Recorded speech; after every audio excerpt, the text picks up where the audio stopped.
Hello? What happened? Police. I don't know. This house is big. I don't know where my little cousin at.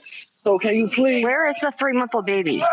The baby lady. The baby is on my mama's kitchen counter with his head smashed. Now I need you to please send me. Okay, is it a male or female? Know where my little cousin is at. Now if your little girl pop up with a weapon, I'm not gonna have a little cousin no more. So can you please? I know the story. Can you please just send the police? As disturbing as this find was, there was something even more terrifying lurking nearby. The killer was hiding somewhere in the house. Look, is the baby breathing?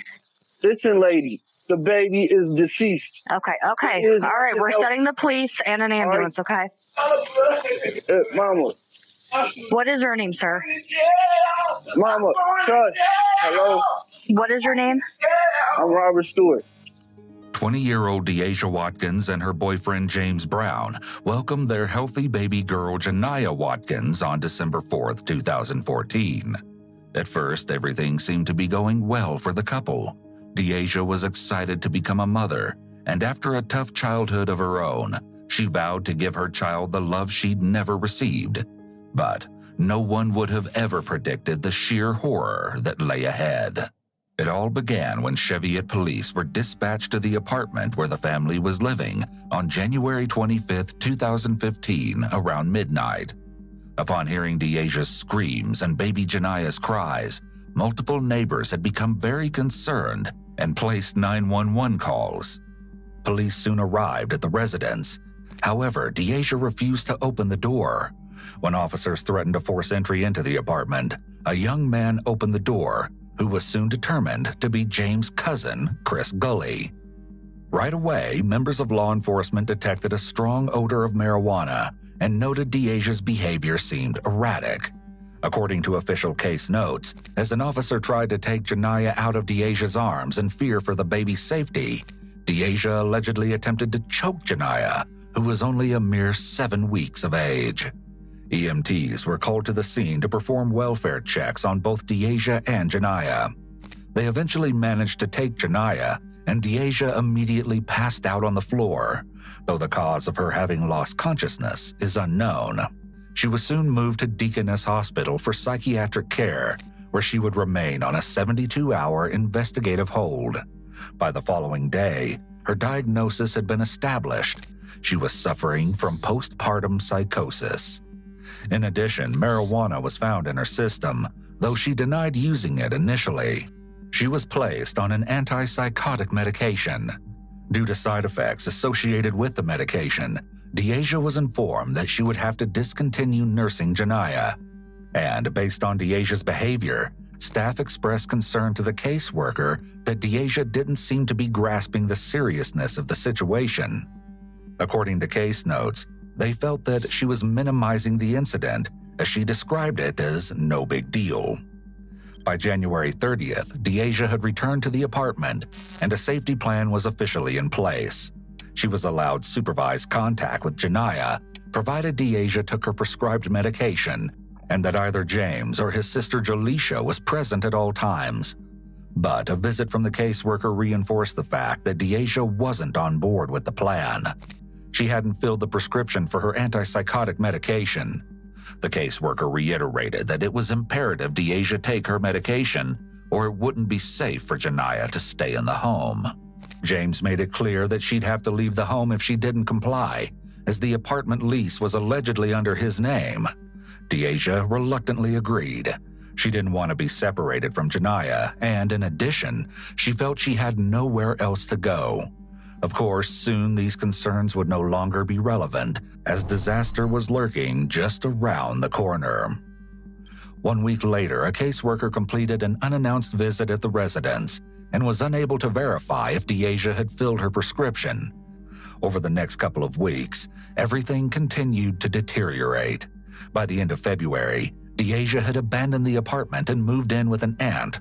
It was clear that the current situation wasn't working, and it was about to become exponentially worse. Custody proceedings began on March 6th. As paternity had not been established and a mental health assessment needed to be completed on Deasia, the magistrate who presided over the hearing granted custody to the Hamilton County Department of Job and Family Services.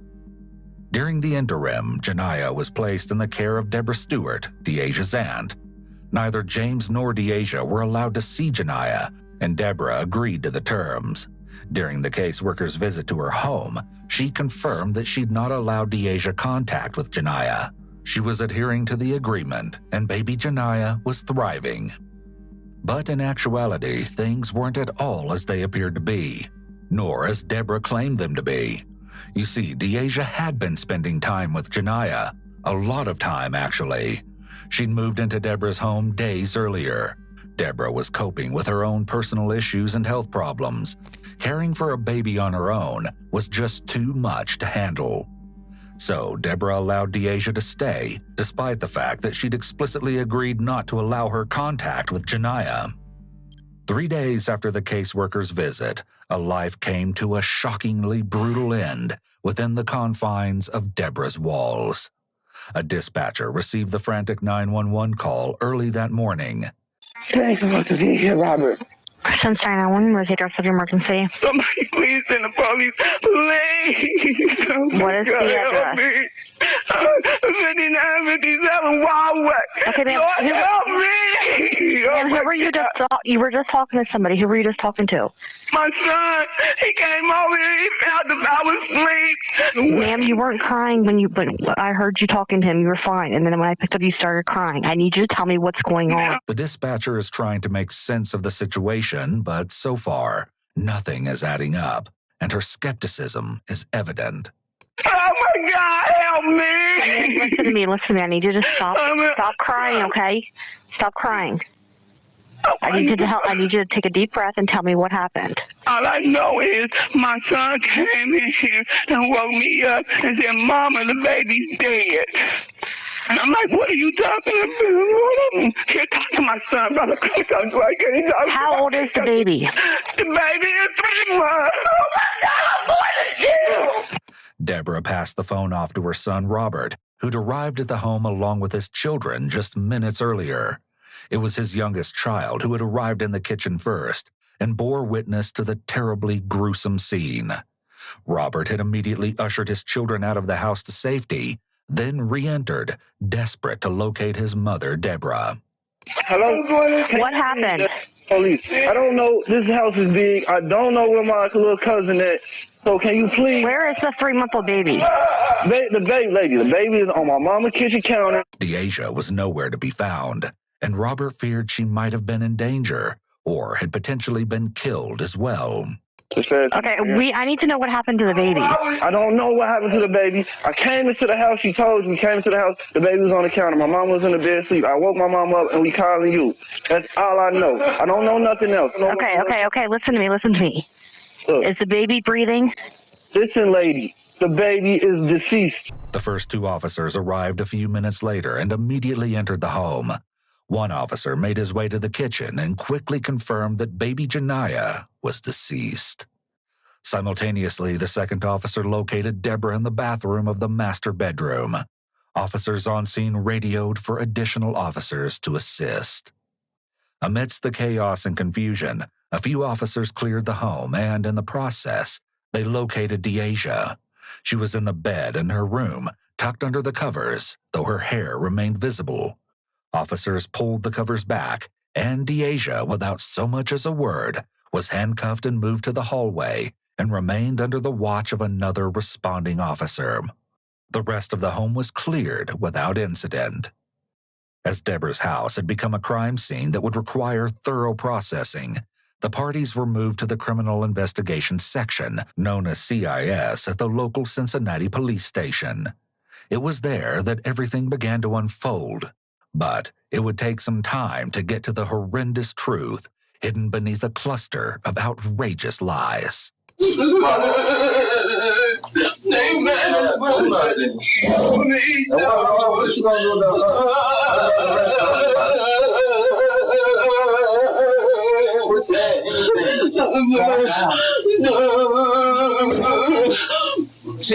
over a little more. I mean, you should try to move the table. I'll move this over. Let's make it easier. kill me,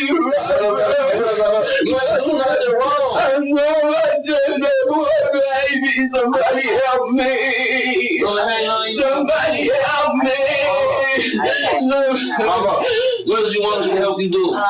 You can't bring back right.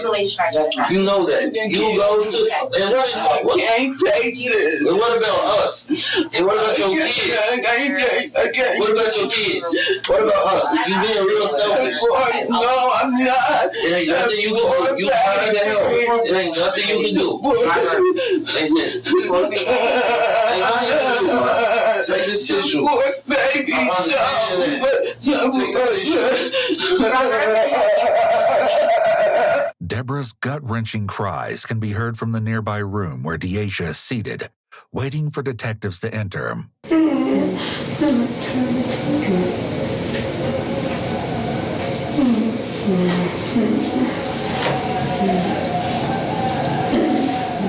Meanwhile, Deborah is beyond inconsolable. This motherfucker just killed me. I can't take it. I don't think I can live through this. Oh, God, I can't live through this. Oh, no. I can't do it. Oh, baby. My name is Jen. That poor baby. More than 2 hours pass before detectives enter the room where a stoic Deasia remains seated. Hi. Are you Dee? My name's Jen. This is Jake. Are you handcuffed? Would you be more comfortable if I took those off? Right away, Deasia sets the tone for the interview. She doesn't speak or respond to detectives. What hand do you write with? You right or left-handed? Are you right or left-handed so I can uncuff the other hand? Just forget it. Jake's gonna read something to you, okay? Just pay attention to him.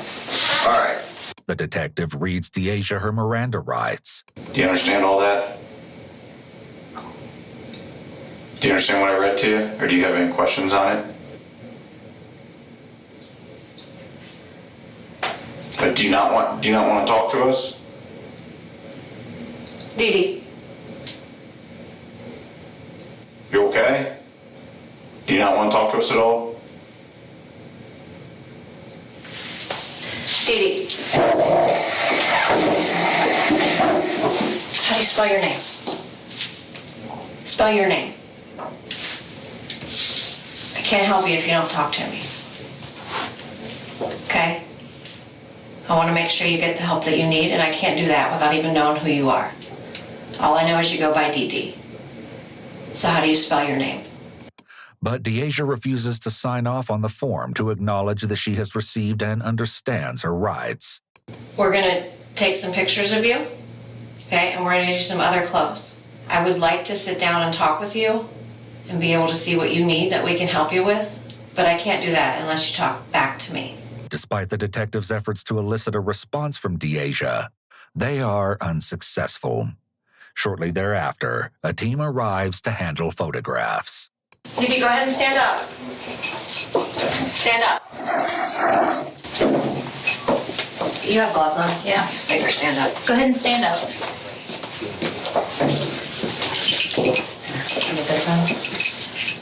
Let's do some pictures right now. Just Sure.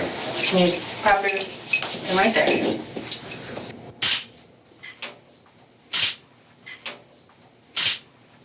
Several minutes later, the photographs have been taken, and Deasia's clothing has been confiscated and retained as potential evidence.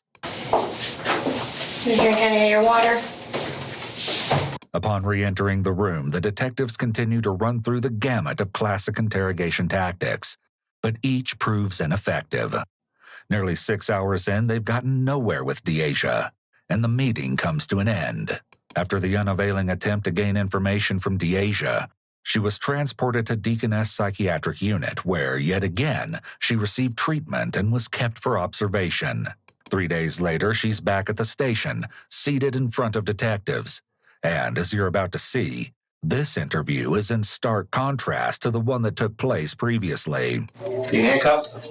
Yes. Let me take them off. You left or right-handed? Right-handed? And I'm going to read you a form here in a second. Okay, I'm going to ask you to sign it saying that I read it off to you and that you understand what's on it. Okay? Once again, the detective reads Deasia her rights. This time around, she signs the form, acknowledging that she has received and understands her Miranda rights. After some general questions, the detectives begin to work toward untangling the terrible mess that led to an unthinkable tragedy. So we're going to talk to you about the stuff that happened the other day. What I'd like to do is just go back, okay, way before any of that. We talked to James a little bit. You know, how'd you guys become boyfriend-girlfriend? We just got to know each other first. How long ago did you guys get that place together? Was that before you were pregnant or while you were pregnant? While I was pregnant. Was he working anywhere? Yes. Where did he work at? McDonald's. At some point, once you had the child, you guys went back to the house where you and James were staying together, right? So you guys went back there after you left the hospital? Okay. At some point in January, the police were called to that house there. Do you remember all that? No. You don't remember that very well? Do you remember after the police were called there? Like at that point, they had taken you up to the hospital then, had you evaluated, and then you were able to go back home? Do you remember all that?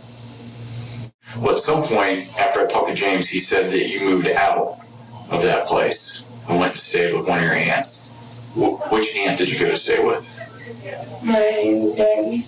Aunt Debbie? During Deborah's interview 3 days earlier, her sister Cindy assisted in answering questions posed by the detective and addressed this very topic. She called my sister one day about a couple of weeks ago, asking could she come and get her. My sister, she's sick, she can't see. So my sister said, I can't drive, I shouldn't be driving because I'm sick right now. And she was crying so hard, like, please, Aunt Debbie, come and get me. And she went and got her. So she came, according to James, she came and helped pack you up and help move your stuff over there? Yes. Okay, so you were staying there, like, during while the stuff was going on with the court between you and the baby and James, like they're trying to establish him as the father. Why wasn't he on the birth certificate? Did you guys have some type of fight or? No. No?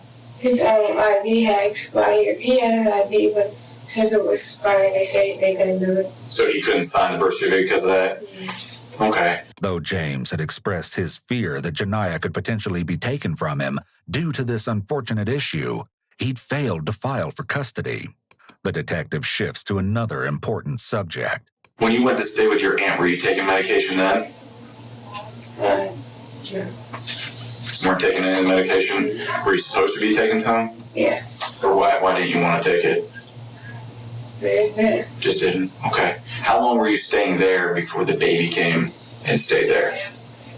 2 weeks. And then the court gave custody to your Aunt Debbie, right? Yes. While it appears that Deasia is clearly under suspicion, perhaps not everything is as it seems. I was down there talking to one lawyer. I come back and they don't talk to her into getting the baby. And my niece now, they talked her into getting the baby, hit her lawyer, and I didn't know what was going on. I just said we all pitch in and help because I work. And she's retired, so I said, well, I'll pitch in. Or I was like, no, we want the baby. We don't want her to go in the foster home. Cindy explained that her sister Deborah was hesitant to take on the responsibility of caring for Janiyah. It seemed she felt obligated to head the effort, though she wasn't equipped to handle everything that came along with it. Maybe that had an impact on an extreme action she'd take in a matter of just a split second, one she'd come to desperately regret. She got the baby, and that's what they going on. I guess she was supposed to be around the baby, so. Supposed to be around the baby, that was part of the rules. Yeah. That's when I see my baby. Before you ended up with the police, how long were you there with the baby? 8. About 8 days? Okay. So the night the police ended up getting called to the house, we had talked to your aunt, Debbie, and she said when she went to bed that she gave you the baby. She said her eye was hurting her real bad. She was trying to take her medication. Do you remember that? Mm-hmm. And she said she passed the baby off to you. Is that correct? Yes. And with this line of questioning, everything begins to shift in an unnerving direction. The night when all this happened and the police came, and you had the baby in your room, was the baby sleeping in a crib, in the bed with you, in the chair? Where was the baby at? The crib. It was in a crib in your room? Yes. One of the things we saw in the bedroom was a broken lamp. Do you remember how the lamp got broken? No. Obviously, at some point, something bad happened with the baby. Okay? Do you remember what happened? No. How did the baby get into the kitchen? I don't know. Do you think Aunt Debbie did something to the baby? Yes. You think it was Aunt Debbie? Yes. What do you think she did? No. The idea was unfathomable, but the alternative was even more unimaginable. Aside from Janiyah, Deasia and Deborah were seemingly the only individuals in the home around the time that the terror ensued. Detectives had to explore the possibility that the combination of Deborah's own personal and medical issues, along with the responsibility of caring for a baby, had caused her to snap. Perhaps Deasia's reality had truly become a mother's worst nightmare, and her own aunt had taken Janiyah's life. I can't live with this. Oh my God, just kill me with my throat. How did you kill her? Stabbed her. She stabbed her? Yeah. Do you know what she stabbed her with? The knife because it was right next to her. The knife was next to the baby? The baby hand when I saw it. The what? I'm sorry? It was on the baby hand when I saw it. So you went out there and saw... No, when I heard her scream. She hadn't seen the infant's lifeless body. She'd heard Robert's little girl's blood-curdling screams as the child entered the bloodied kitchen, and word of the grisly scene soon made its way through the home. But clearly, things weren't quite adding up. How do we make that leap from the baby's acting like a normal baby to the point where we end up where it is badly injured and dies in the kitchen? I don't know. You don't know? I guess when Aunt Debbie was sleepwalking. Okay. Here's where we're gonna take a little turn. That's not what happened. The detectives have come to this meeting armed with indisputable evidence. At what point during all this did you have the knife in your hand?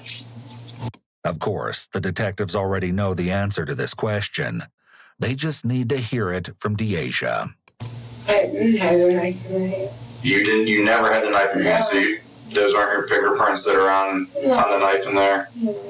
Are you sure about that? Yes. So if we pull that up and your fingerprints on that knife, how am I going to explain that then?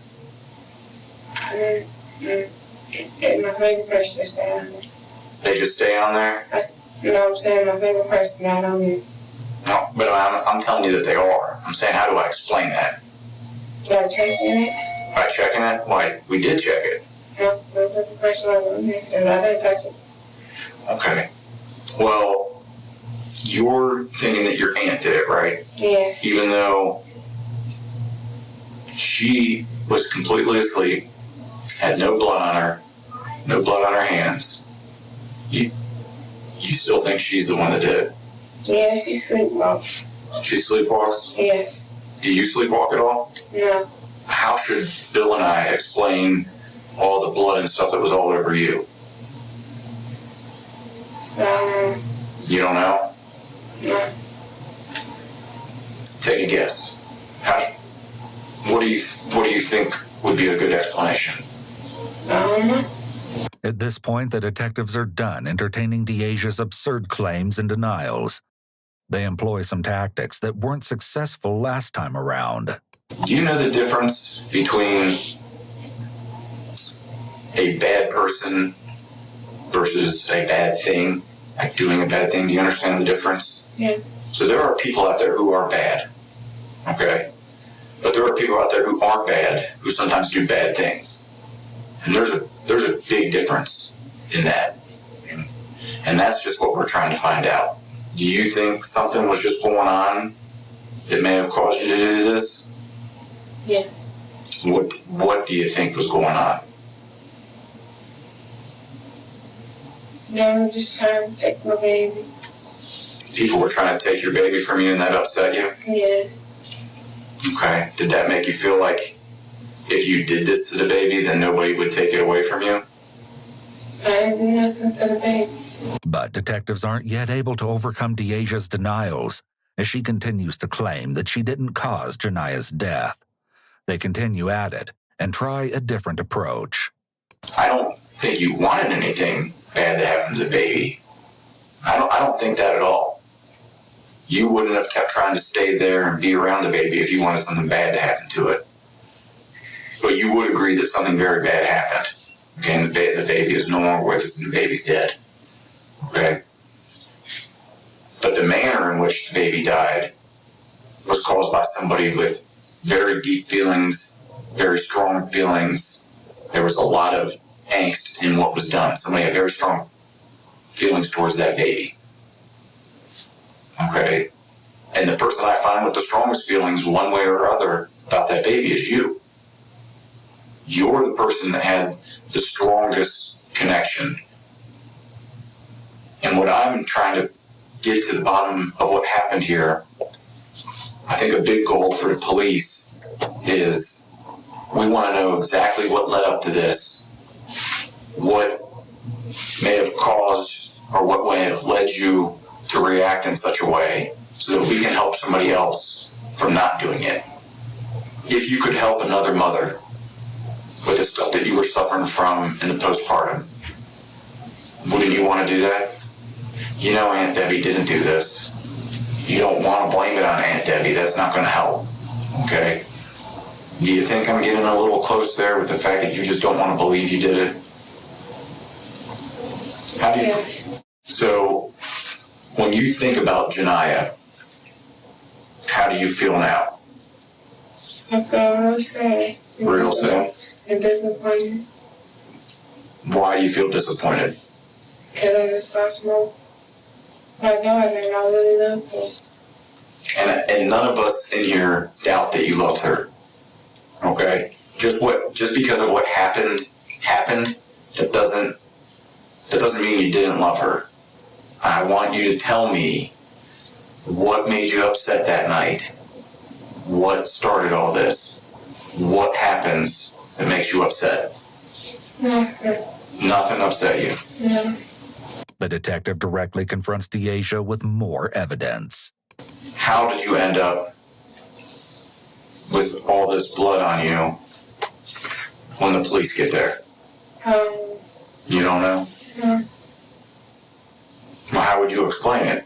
If you were the police detectives, how would you explain you with all the blood all over you?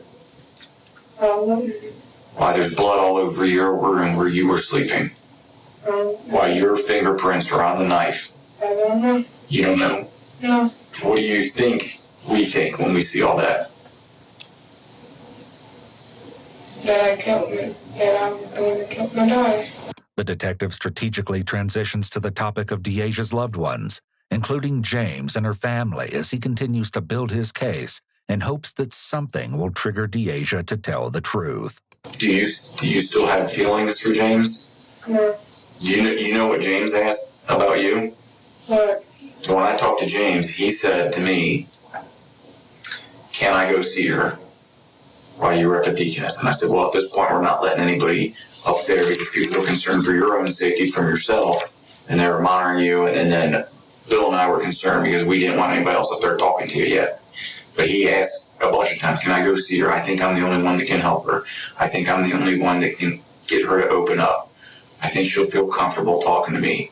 I was impressed with James because given the circumstances of what has happened, I'm not too sure that I would be asking questions about you. He was upset about Janiah, but he still was concerned about you.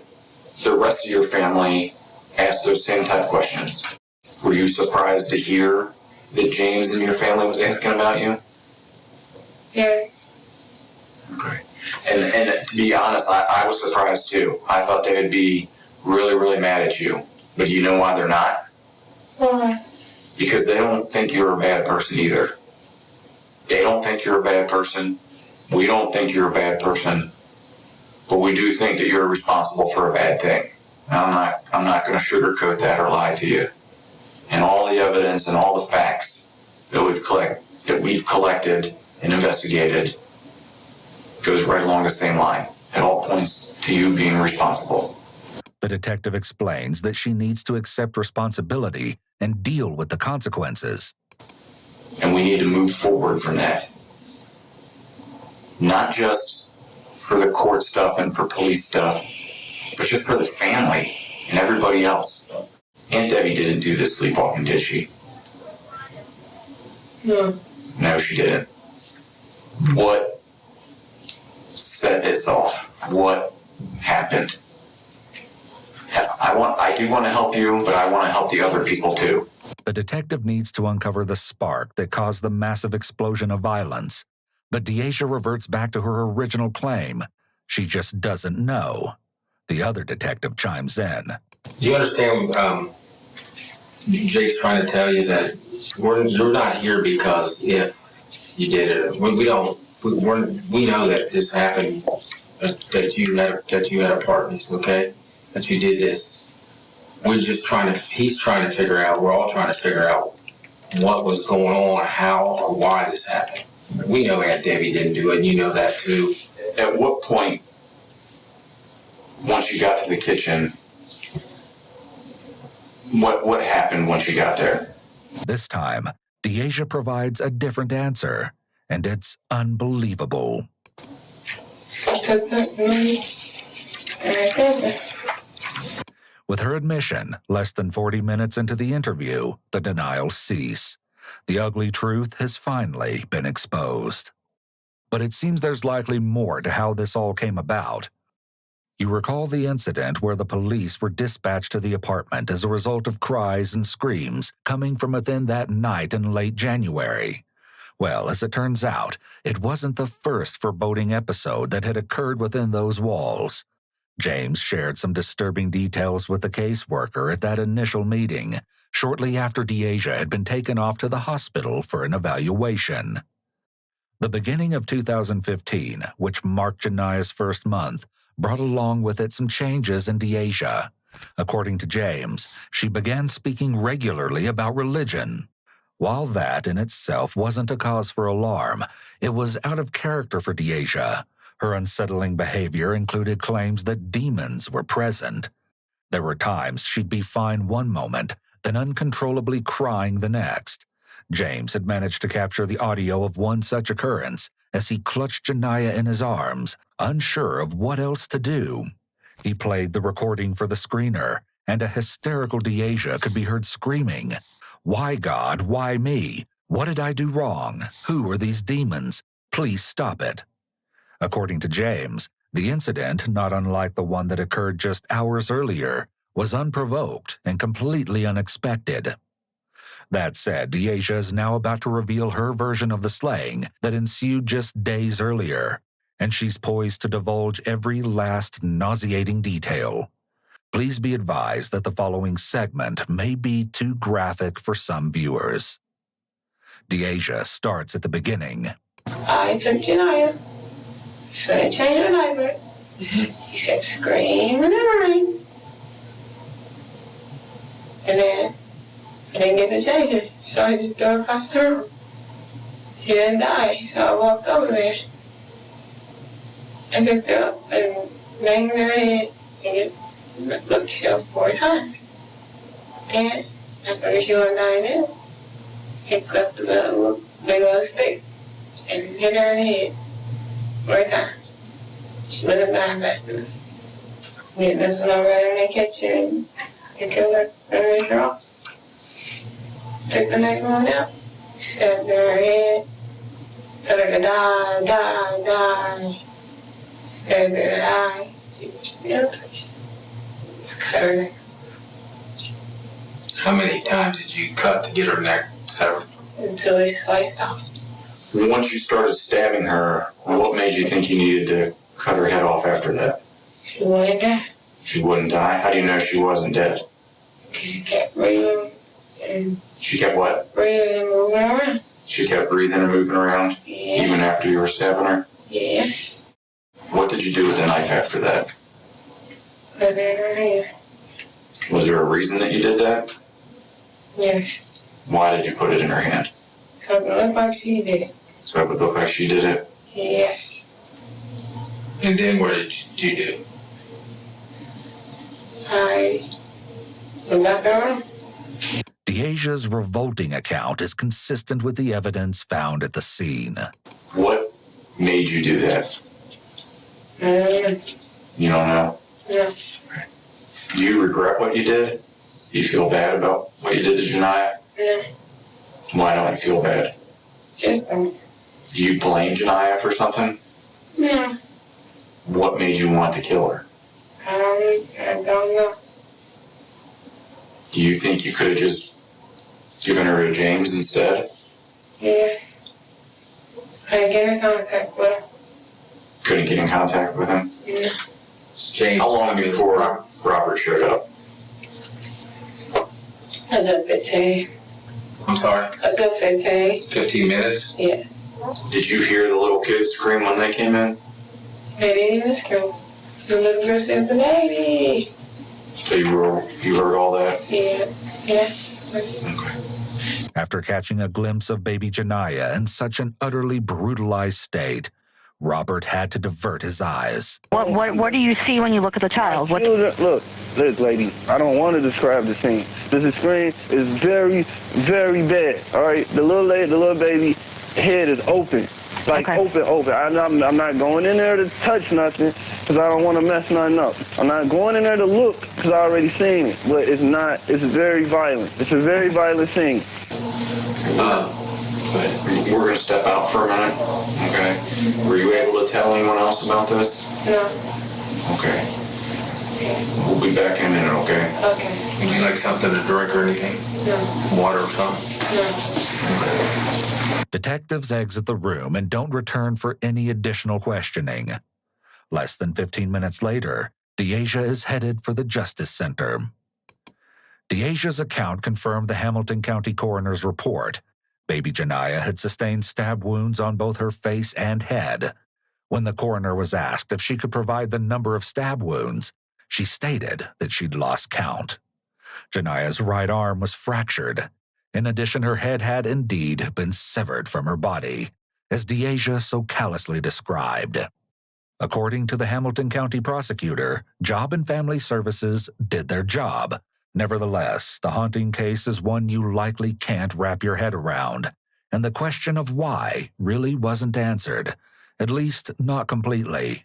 Deasia's initial plea in response to her aggravated murder charge was not guilty by reason of insanity, but the presiding judge ordered that she receive psychiatric treatment. It was later determined that she was competent to stand trial upon receiving the required treatment. However, a trial date never came. Deasia Wattkins pleaded guilty to the brutal murder of her own infant in February of 2017. She received a sentence of 15 years to life in prison, with the possibility of parole at 13 years, as she was given credit for the time she'd already spent in custody. Psychological analysis of a postpartum filicide case. The tragic killing of an infant by her own mother is an exceedingly rare but devastating event. In the case at hand, a 22-year-old Ohio woman murdered her 3-month-old daughter and later confessed to the crime. Court records revealed she had been diagnosed with postpartum psychosis and was under psychiatric care. CBSNews.com. This analysis examines the psychological factors behind her actions, drawing on established research about postpartum mental health and maternal filicide. We will explore the spectrum of postpartum mood disorders, the characteristics of postpartum psychosis, and the known motivations for maternal infanticide.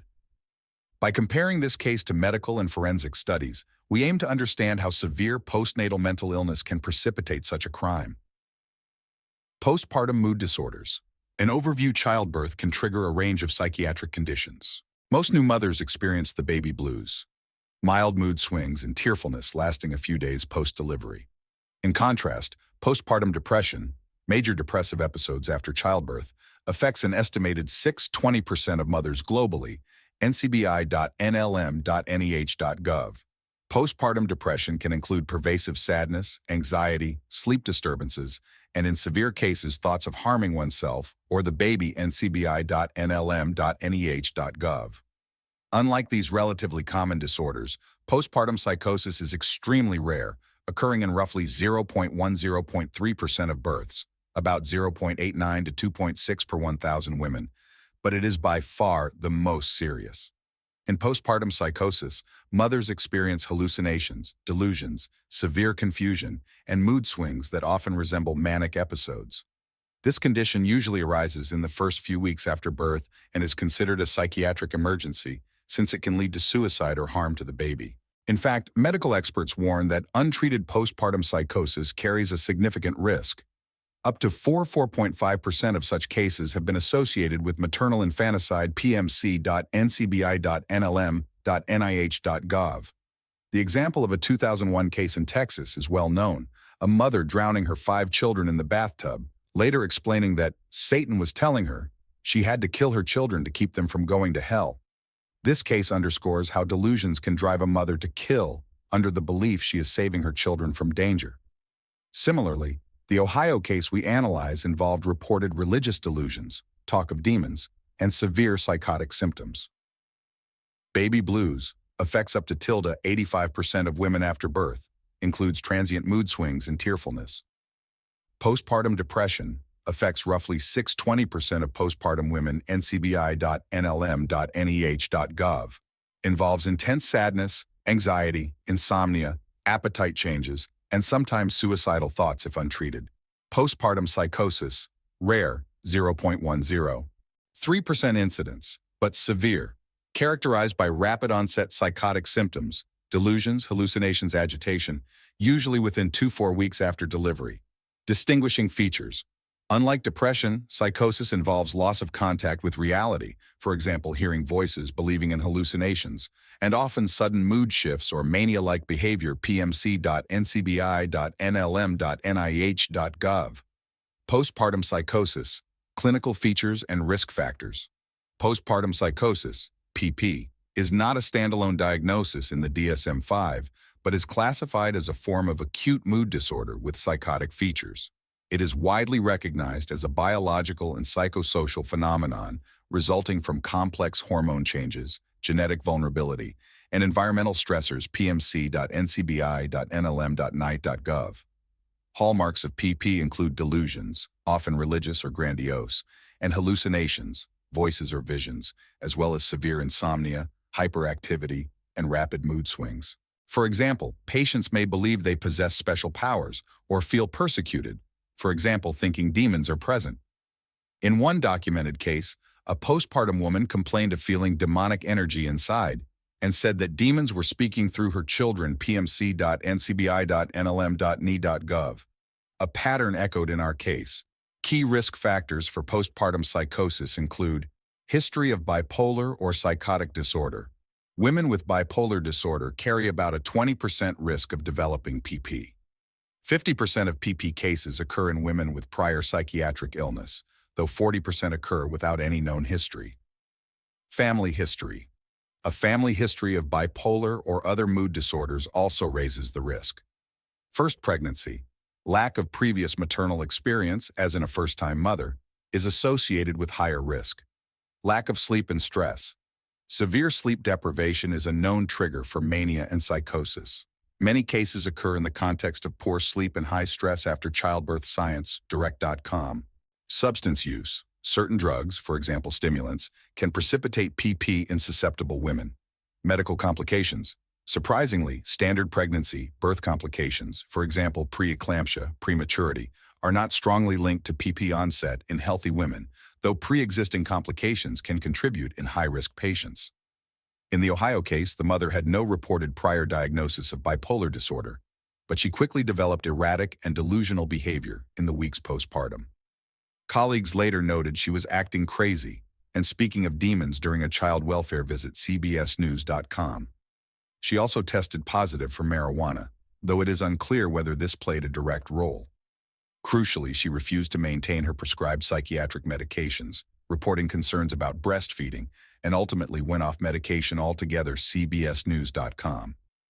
This non-compliance removed a key protective factor. Untreated PP is far more dangerous. Clinical guidelines emphasize that mothers exhibiting PP symptoms, for example, hallucinations, paranoia, strong fears about the baby's welfare, require immediate inpatient care to safeguard both mother and child. In this case, despite an initial hospitalization, follow-up supervision failed, and the mother remained psychotic with unsupervised access to the baby, a deadly combination of risk factors. Psychotic symptoms and maternal behavior. During acute PP episodes, mothers can display dramatic cognitive and emotional disturbances. Commonly reported symptoms include auditory hallucinations, hearing voices commanding harmful acts or conveying religious messages, for example, voices of demons. Delusional beliefs, paranoid thoughts, someone is out to get the child, grandiose or mystical ideas, the baby is special or possessed. Agitation and irritability, constant pacing, inability to rest, extreme anxiety or fear. Rapid thought disorders, disorganized speech, jumping between topics, seeming incoherent. Emotional lability, shifts from despair to elation within moments, detachment, or flattened affect. Poor insight. The patient often does not recognize her own illness. She may deny that anything is wrong even as her behavior becomes irrational. In the present case, these patterns were evident. Co-workers reported that the mother spoke constantly of religious content and demons, CBSNews.com. When police and medical staff first encountered her, she was described as erratic and disoriented. For example, during one 911 call, she alternated between calm and hysterical crying. Initially, she refused to sign her Miranda waiver and would not answer detectives' questions, indicating severe withdrawal or dissociation. At another point, she denied any memory of the police incident when asked about her pregnancy and previous hospitalization, a sign of acute psychotic confusion. Only after days of treatment did she begin to communicate coherently. Yet even then, she alternated between denial, "I didn't do it," and bizarre blaming, accusing her aunt of killing the baby in her sleep. This inconsistency is characteristic of psychosis. The mind creates shifting, contradictory narratives to explain reality. Psychologists note that PP can severely impair maternal bonding and normal caregiving. In some cases, mothers with PP become convinced the baby is dangerously ill or possessed, leading them to save the child by killing it or themselves. pmc.ncbi.nlm.ne.gov. Others may feel persecuted about custody. They want to take my baby away, as happened here. This mother reportedly believed people were trying to take her baby, a delusional interpretation of court actions, and that demonic forces were at work. These distorted beliefs likely fueled her panic and aggression. Crucially, after the murder, she exhibited a lack of remorse or understanding. She bluntly stated she felt no guilt about the killing.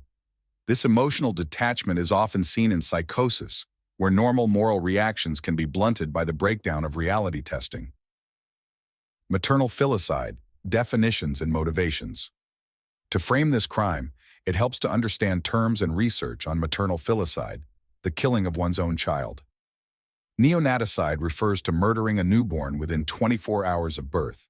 Infanticide usually means killing a child under 1 year old, and filicide covers any age under the parent's care. In our case, the victim was an infant, 3 months. So this is maternal infanticide. Research has identified several motivational categories for filicide. Resnick's 1969 typology. Altruistic filicide. The mother believes killing the child is for the child's own good, or to spare it from some imagined fate, for example, saving from hell. She often does so while psychotic or severely depressed, but justifies it as an act of love. Acutely psychotic filicide. The mother experiences psychosis, hallucinations or delusions, and kills with no comprehensible rational motive. This includes cases where hallucinated voices command the act. Fatal maltreatment. The child is killed by chronic abuse or negligence that unintentionally becomes fatal. The intent is usually not to kill the child, and the death is accidental or the outcome of prolonged harm. Unwanted child. The mother resents having the child, often teen mothers or unwanted pregnancies, and kills it because she views it as a hindrance to her life. Spousal revenge. The mother kills the child to hurt the spouse, for example after a breakup or infidelity, using the child as a weapon against the partner. A useful summary notes. A mother's motive for filicide may be altruistic, acutely psychotic, or due to fatal maltreatment, unwanted child, or spouse revenge. In cases tied to postpartum psychiatric illness, the altruistic and acutely psychotic categories dominate. For instance, the case of Andrea Yates, 2001, was considered altruistic, as her psychosis led her to believe she was saving her children from damnation. In contrast, the Ohio case appears to fit an acutely psychotic profile. The evidence suggests the murder was not a deliberate attempt to protect or obscure custody issues, but a brutal act arising in the context of her psychosis. She even tried to stage the scene by placing the knife in the baby's hand. A confused attempt at deception, not consistent with a calm, altruistic act. As investigators concluded, she later told police she did that so people would think the child did it, not her. This behavior, shown in video interrogation transcripts, reflects a disordered attempt at self-preservation during psychosis, CBSNews.com.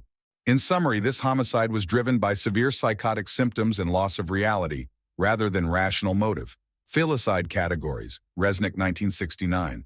Altruistic, killing out of perceived love, sacrifice. Acutely psychotic, no clear motive, often hallucinated command. Fatal maltreatment, abuse caused death. Unwanted child, resentment hindrance.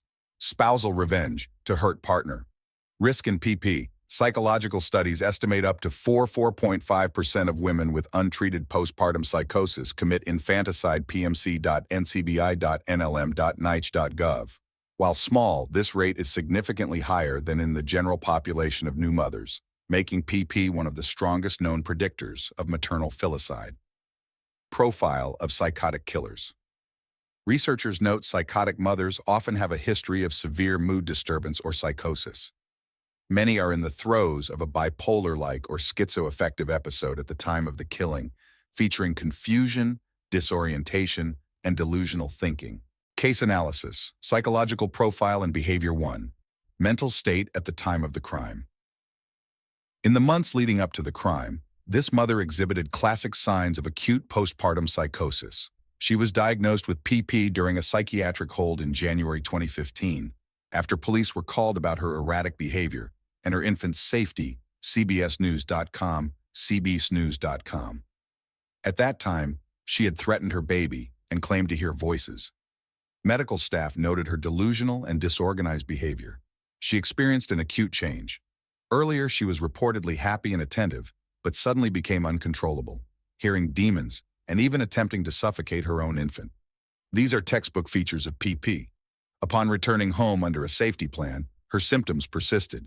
She refused antipsychotic medication, famously haloperidol is often used, because she wanted to continue nursing CBSNews.com. Without medication, her psychotic illness remained untreated. She became convinced that the child welfare and court system were conspiring to take her baby, and that dangerous spiritual forces were present. In psychotherapy terms, her reality testing was severely impaired. She could no longer distinguish delusion from reality. This distortion of reality created a context in which violence could occur. To her twisted perception, no one, not even detectives or family, could be trusted to help, and the baby's welfare was subject to supernatural threat. This intense fear and paranoia were the primary drivers of her behavior. 2.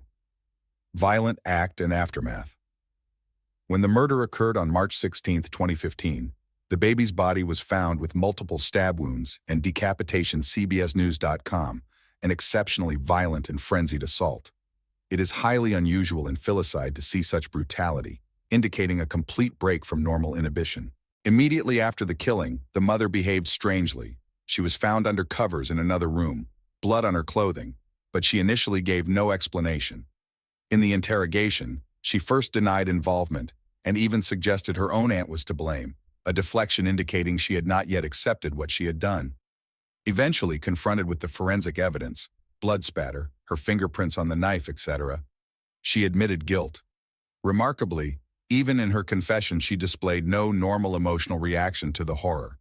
She calmly described repeatedly stabbing the infant's head, even saying, "I did nothing to the baby. I did it," without tears, CBSNews.com. This emotional flatness, lack of remorse or horror, is consistent with psychosis-driven violence. It suggests that in her mind, the act had been necessary or commanded, rather than an intentional evil deed. Clinicians note that psychotic perpetrators often have a diminished capacity for empathy during their episodes, explaining the lack of remorse. 3. Denial and rationalization. In her questioning, the mother grasped at delusional justifications. She falsely claimed the aunt was sleepwalking, or demonic hallucinations influenced her aunt, a classic psychological defense of projection. She also asserted that they were trying to take my baby, projecting her fears onto an unnamed enemy. Only when detectives explicitly pointed to the evidence did she shift to confession. Even then, her explanations remained bizarre. She said she had put the knife in her daughter's hand so that people would think the child did it, not her. This illustrates a fragmented logic. She could recognize the need to explain the scene, but only through a disordered, post hoc rationale. Her statements to detectives provide insight into her mindset. When asked what made her do it, she repeatedly replied, "I don't know." This denial indicates lack of insight. Even when facing legal consequences, she could not fully articulate her motives or recognize the reality of her actions. Finally, the only coherent explanation she offered was that she was obeying internal voices. "I was gonna die, die, die. I just cut her neck." Transcript excerpt. Though gruesome, this confession confirms she was acting under a psychotic imperative rather than a conscious plan. Such behavior fits the acutely psychotic filicide model. The murder was not intended as a rational crime, but as the outcome of a break with reality. 4. Comparison to filicide profiles. This case shares features with other documented PP-related filicides. Like many psychotic filicide perpetrators, the mother was young and socially disadvantaged, with a first child she intended to love, echoing the CBC report that she vowed to give her baby love she never received. She experienced religious delusions, common in PP, and sudden violence, similar to the earlier mention of a patient who heard demonic energy and attacked her children, pmc.ncbi.nlm.nih.gov. Statistically, most filicidal mothers with psychosis have histories of severe mood disorders or psychotic symptoms, and many had prior suicide attempts or hospitalizations. In fact, studies show that mothers with PP often have prior mental health treatment and suicidal thoughts, though in this case no prior hospitalizations were noted before her infant's birth. One key difference is the apparent planning in this case. The attempt to frame the scene suggests at least partial lucidity. However, research acknowledges that psychotic killers can alternate between disorganized mania and brief clear thinking. Even if a patient had moments of lucidity, the drive to kill was rooted in the psychosis. Criminal psychologists would emphasize that a person in acute PP lacks the mens rea, rational intent, typically required for first-degree murder. Indeed, the mother's initial plea was not guilty by reason of insanity, reflecting this belief, CBSNews.com. Although ultimately she pleaded guilty and will serve prison time, the legal outcome acknowledges her extreme mental disturbance. Implications and prevention. This case highlights how critical early detection and treatment of postpartum psychosis can be. Medical guidelines stress that any new mother exhibiting hallucinations, paranoia, or thoughts of harming her baby must be urgently hospitalized.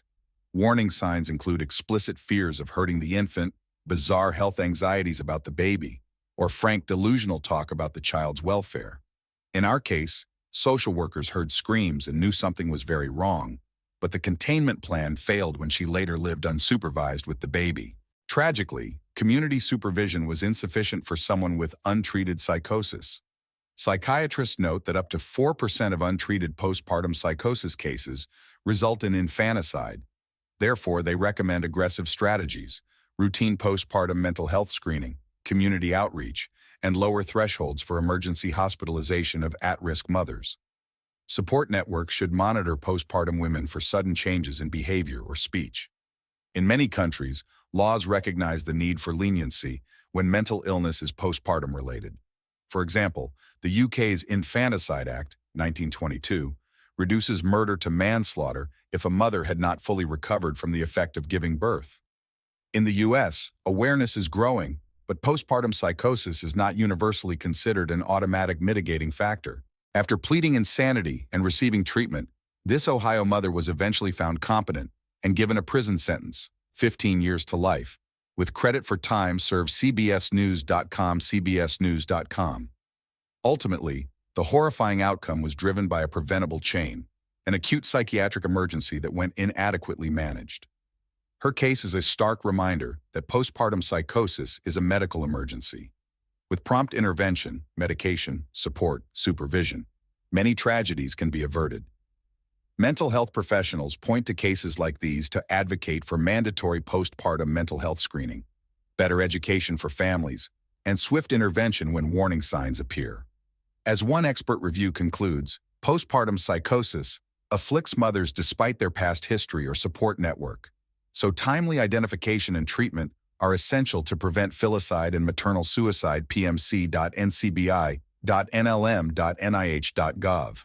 Sources: the analysis above is based on research in psychiatry and forensic studies of filicide.